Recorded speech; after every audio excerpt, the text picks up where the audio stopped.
আসসালামু আলাইকুম, আমি তাসনুবা আহমেদ স্বাগত জানাচ্ছি চ্যানেল জুলাই 36 এর আজকের সংবাদে।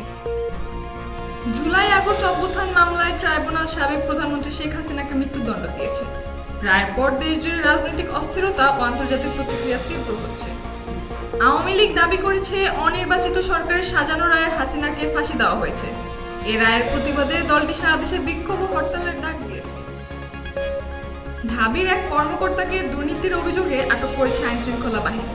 তদন্তের স্বার্থে তার বাসা অফিস থেকে গুরুত্বপূর্ণ নথি জব্দ করা হয়েছে। জুলাই হত্যাকাণ্ড মামলায় শেখ হাসিনা ও আসাদুজ্জামানের সম্পদ বাজেয়াপ্তের নির্দেশ দিয়েছে ট্রাইব্যুনাল। হলফনামার ভিত্তিতে সম্পদের মূল্যায়ন ও জবাবদিহি প্রক্রিয়া শুরু হয়েছে।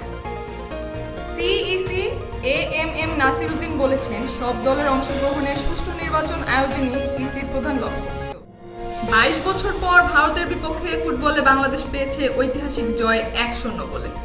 হামজা সামিদদের দুর্দান্ত নৈপুণ্যে দেশের আনন্দ উচ্ছ্বাস ছড়িয়ে পড়ে। রোমাঞ্চকর ম্যাচে ভারতকে 1-0 গোলে হারানোর পর ফুটবলারদের 2 কোটি টাকা বোনাস ঘোষণা করা হয়েছে। যুব ও ক্রীড়া উপদেষ্টা সরাসরি ড্রেসিং রুমে গিয়ে খেলোয়াড়দের সঙ্গে উচ্ছ্বাস ভাগ করেছে। আটলান্টিক কাউন্সিল বিশ্লেষণে বলা হয়েছে, হাসিনার ফাঁসির রায় বাংলাদেশ ভারত সম্পর্ক অভ্যন্তরীণ রাজনীতিতে বড় পরিবর্তন আনবে। দিল্লি সংকটে পড়েছে, হাসিনাকে ভারতেই রাখবে নাকি নিরাপদ তৃতীয় দেশে পাঠানোর ব্যবস্থা করবে। এতক্ষণ সাথে থাকার জন্য ধন্যবাদ।